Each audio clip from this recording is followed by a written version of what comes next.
Good evening, everybody. This is Cinnamon Noir. And this is the Ramen Shaman. Welcome back to Rayman Legends. Today we're going to make a start on Olympus Maximus, the last proper level of the game. Nice. I know you can see a Living Dead party over there, but for various reasons that I'll explain in the last video, we're not going to be doing that. TLDR, it's too hard. I think I'd have to edit out too much in order to get it up. But anyway, let's get started. So Olympus Maximus, as the name suggests, is mostly based on Greek stuff. It's actually very airy and open. Makes sense. And of course, you know, these purple horn demons, they're all over Greek mythology. I'm sure you remember them. Of course. The famous story, Zeus battles the purple people.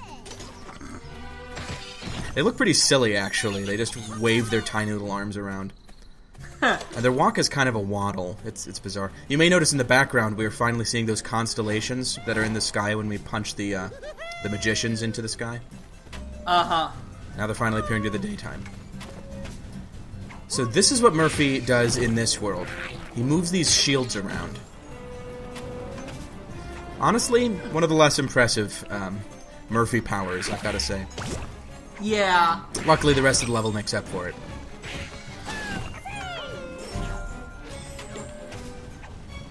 So yeah, the red versions of the purple guys, not a big deal. They just shoot fire. Kind of similar to the toads, really. Uh-huh. One thing about this world is kind of in common with the last world of Rayman Origins. There's a lot more places where there's no floor at all.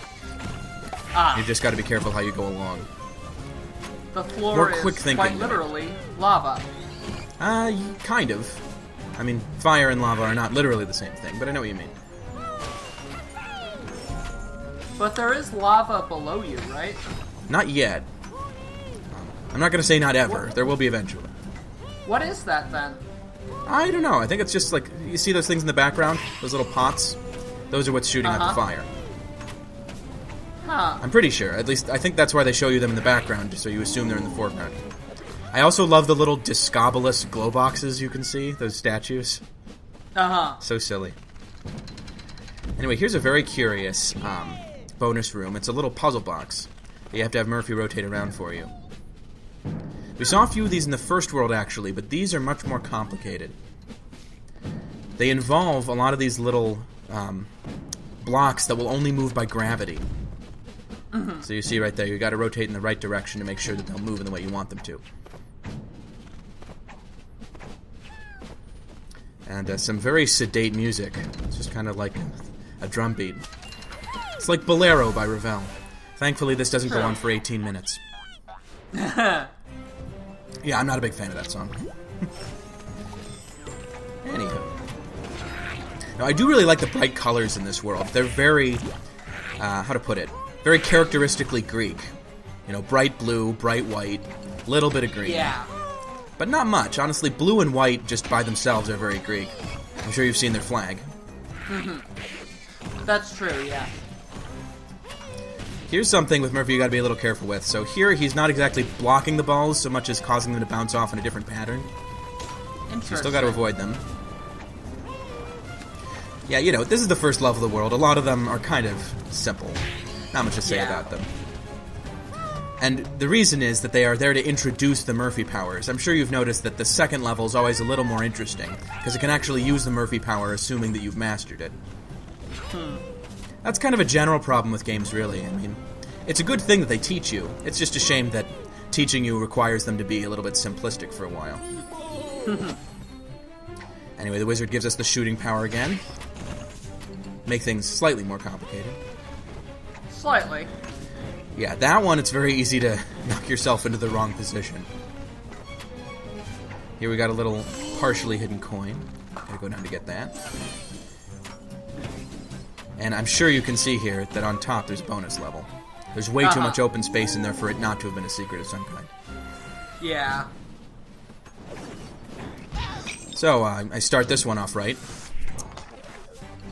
Yeah, mixing it up a little bit, we don't have another puzzle box. Instead, this is more of a straightforward, you know, just run and jump challenge. Uh-huh. Only there's a little bit of an incentive to move fast here because those swords will be following you around. Yeah. Can't really get rid of them. Maybe you can punch them out of the way, I'm not sure. I haven't tried. But either way, ideally, if you're going through this level right, it'll be fast. Excuse me. Excuse me. These guys are arranged kind of oddly. They're like 9 pins, but not too bad. And there we go.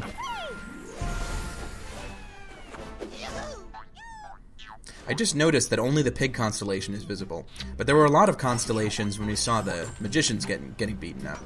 There was like one that was a clothesline. Kind of curious. More floating chests.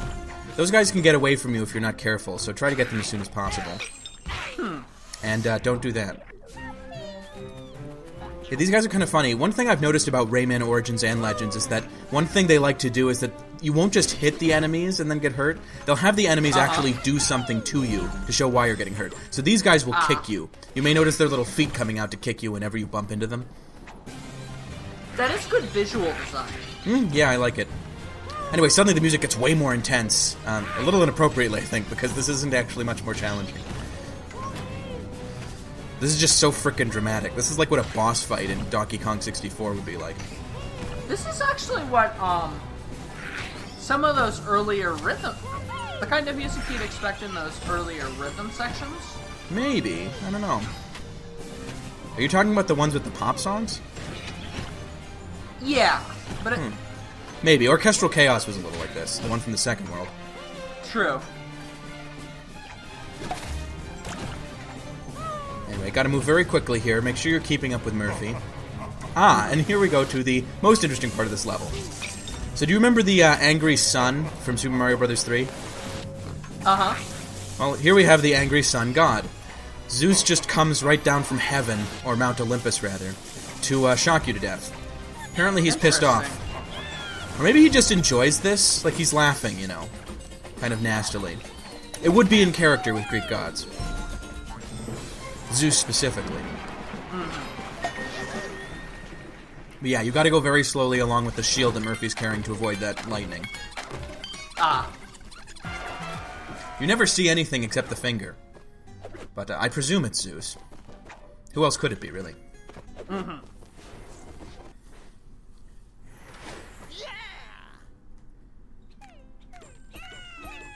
So that's the first level done, and now we move on to this very interesting painting where Rayman appears to be running away from a bunch of little dust bunnies. Evil dust bunnies. Evil dust bunnies, yeah. I was just running ahead a little bit to check what the later levels are. Yeah, this arguably is more like what this level is going to be themed at. Because there'll be a lot of chases with these dark creatures. In fact, near the end, we're going to see they're kind of the main antagonist of the world, as it goes. So here we are introducing a theme that got... a mechanic that got introduced near the 5th world in Rayman Origins. The difference being that in that game, the 5th world was about halfway through the game, and then you just redid all the worlds with different levels, whereas this is just the end. You only have the 5 worlds. However, I would say that they use the wall running mechanic just as effectively as in Origins, and it does get pretty intense. Not here, this is actually extremely simple. Some very nice music, though. So yeah, these creatures, they're just an absolute horde. They will destroy you if you let them. So you always gotta run away. What are these floating swords? Kind of curious. I don't remember there being much in Greek mythology about that. Except maybe Damocles. True. Also, you may have noticed that giant H logo. I think that's supposed to be the logo of this world, because we see a lot of those later on. Probably referring to Hades, since this does seem kind of like his pad. He never actually shows up in this game, though, so there's no hilarious antics like in Hercules. Sad to say. Anyway, what you need to do is run up that wall in order to distract the guys, and then jump back over to the left. I make a big mistake here, which is not to hit those things when I see them, even though really that's kind of obvious. I mean, they couldn't have made things easier for me and I still messed it up. When you hit those purple crystals, they will launch a little rocket that will briefly incapacitate the cloud of bad guys. And so that's what they intended for you to do. But you know, I'm a rebel. I do my own thing. Later on, however, I do wise up and use them. So have you ever played a game with a wall running mechanic in it? I mean, like a really serious wall running mechanic like this? I'm not sure about one that's this in depth. Yeah, right. Like Prince of Persia has wall running, but it's just one of many mechanics. Yeah. For getting across. Oh. That was inexcusable. This is my favorite of the chase zones, actually. It just starts off really well. Oh my god.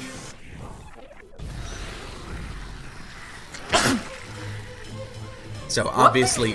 Oh, sorry, go ahead. I was gonna say, one thing that might screw you up is having...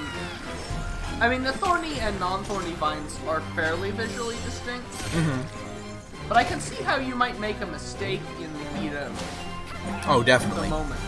Visual cues in this game are very well drawn, but they are a little difficult to see when you're moving very fast. Oh, jeez. They're hard to see anyway because you just don't notice these fine distinctions while you're running pell-mell. This seems like it could just sort of deliberately mess with you. I don't think it is all that deliberate. I think it's just that, it's an unavoidable distraction. This game throws 3 things at you at once. Sometimes you don't see all of them properly. So there we go, I finally do it right. Basically, when you hit them right, you get fireworks. Speaking of fireworks, these guys are just exploding out of the walls. I just cannot deal with them. And there's more. Oh! I get the feeling I wasn't supposed to go through there quite so fast. Like maybe I missed some things? And yet I feel like they kind of tricked me into ground pounding there. It's hard to say. Yeah. I missed the queen. No idea where she is, but she would definitely be much earlier in the level. So I didn't miss her right there at the end. Oop.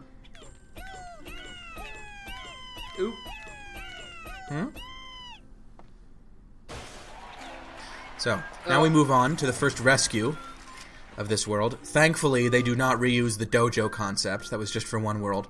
Instead, that is nice. We're going for a more traditional platforming, run and jump style. Involving wall runs, of course. Though again, the idea of them sort of running out of ideas does persist, because this is the style of the second world, not this one. Yeah. Kinda seems weird. They did not do anything like this in Rayman Origins. In Rayman Origins, the, level themes were consistent across worlds. Then again, in this one, they may have been trying to do that deliberately, because they have that mechanic where enemies from other worlds will invade these worlds. And maybe they were trying to go for that even within the levels. This idea of, cross-pollination. It's possible, but then I wouldn't understand why they would only do it once. True. Kind of hard to build a mechanic out of this. I do like the level concept, though. It's interesting to have these beanstalks just grow out of nowhere. Because it means you have to sort of develop your own idea of where the level would guide you, and you have to jump right before knowing exactly where the platform is. True. It tests your intuition, I would say. Which is pretty clever. At this point in the game, you should have a fairly rough idea of how the level designers, create the levels. So these kind of jumps shouldn't be too hard to make. That being said, what is hard to do in this level is properly executing all of it. Because these things are so freaking fast, and you may have noticed that those leaps through the thorny vines are really narrow. You have to hit A at exactly the right moment while you're wall running in order to get through them. That is true. By the way, full disclosure, this video has been edited. I failed at that level, probably 3 or 4 times. Ooh. And it was a long amount of time. It was 4 or 5 minutes, so I decided, let's just cut that out. I don't edit my stuff much, because I like it to seem like an authentic playthrough, But I don't like to waste people's time when I can avoid it.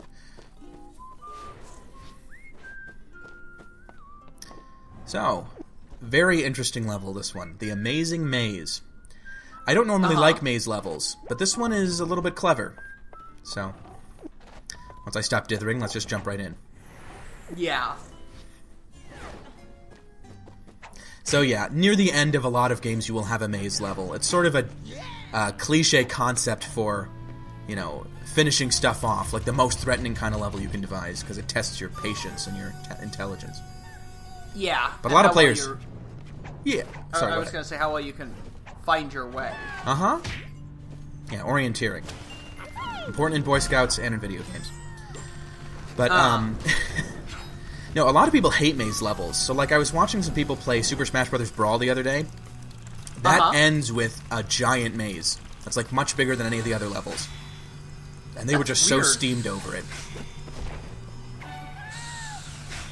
One thing about mazes is I think people see them as containing a lot of sort of low-level content. Like, content they don't think is worth playing. Uh-huh. Because, you know, when you come up with a certain size of maze, the number of rooms you can do is determined by the shape. So you couldn't just make, like, a 27-room maze, right? So that means when you decide to expand it a little bit, you have to expand it a lot. Whether or not you have a lot of good ideas for each individual room. And I think that's part of the problem that people have identified. I do not know what happened there. I got hit by a fireball, like, right on the chin, and yet it didn't hurt me. At least that's what it looks like. Maybe I'm seeing it wrong. So in this room, you'll get thrown around a bit before you realize you have to stop yourself manually. That is kind of awkward, yeah. I liked it. I actually kind of liked that concept. So here we have this concept that was originally used only in bonus rooms. Now it's being used in the level proper. Ooh. Uh-huh. Sawed right at the back. But yeah, you have to jump on the correct platform. You have to remember which of them is correct and which isn't. In this case, you can only land on the purple square. The others are both death traps. Which makes this section a little tricky. You gotta do a wall jump. Which means you need to get the momentum. One of the biggest problems with Rayman Legends, and this was also true of Origins, is just getting the right momentum. Yeah, I wasn't planning for that guy to show up. No. And I don't have Murphy around, so I can't tickle him. But you can probably already guess what you're supposed to do. That sounds kind of weird out of context. Well, that's what he does. You may have noticed he looks almost exactly the same as the green guys from earlier levels that Murphy was able to tickle. Yeah. So that's what I'm getting at. Anyway, here's a little timing test for your wall run. Gotta start running right before that thing retracts, since they all come out very quickly. And here's a weird room. The gravity in that room does not actually work upside down, it just shifts your visuals upside down. Very strange. Oh, I mess it up again. Thankfully, they put you at the beginning of the room, which is nice. True. Often this game will spawn you at the beginning of a room, but in this maze level it's a little more complicated because the rooms are so small. So sometimes it will actually spawn you outside the room where you died. We saw that in Alwa's Awakening too, but that was a little more amateurish, the reason why that happens. In this one, I think they are deliberately trying to, like, adjust the level of challenge. So you can't pull a Super Meat Boy and just die over and over again until you brute force the solution. Oh god. This way you have to make your way through multiple challenges, so you're less likely to try trial and error.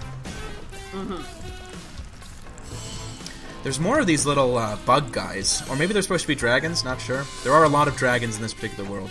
But we first saw those guys in World 3, and in World 4 there were water ones. This is the point where the dragon thing basically becomes the theme of this game. Which I was not expecting. I tried to ground pound through there, but that is actually a one-way trapdoor. You can go up into it, but you can't go back down. And you may have noticed that's another upside-down room. That bone platform, going through that is progress. Yeah. At least I think it is. Okay, never mind. That was not actually progress, this was a side thing. It's kind of hard to tell with this maze. True. Here are one of the easier levels, and that's not at all hard to get through. And now we can see the trapdoor closes behind us. So I want to get that coin. And it took me a while to realize that because of the upside-down view, that the coin is actually inside a hidden door that's at the bottom right corner of the room. You can see it looks solid, but it is not. If I thought about it geometrically for a while, I should have gotten it a little sooner, but... Anyway, it is actually going to the right that is progress here. We see another one of those little Hades gates. Oh, and a button. I'll bet no problems will happen if we hit it. None whatsoever. Nope. This is fine. This is just fine. I don't see any problems.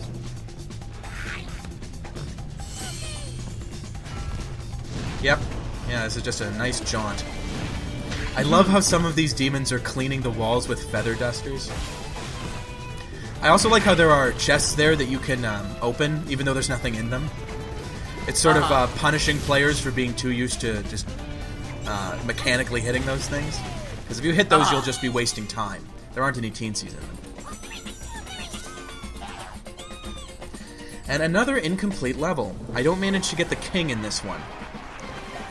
And again, I really have no idea where he could be, because I think I went through this maze pretty thoroughly. It must be some kind of invisible wall that I didn't go through. That's weird. Sorry, not an invisible wall. It's the opposite. A visible wall that is insubstantial. Like in Dark Souls, you know. Oh, an illusory wall. Sure. I forgot the name. That's alright. In any case, so we are done with the first half of this world, and in the next video, we are going to be finishing this game. So we'll see you then, everybody. Fair enough. Good night. Good night.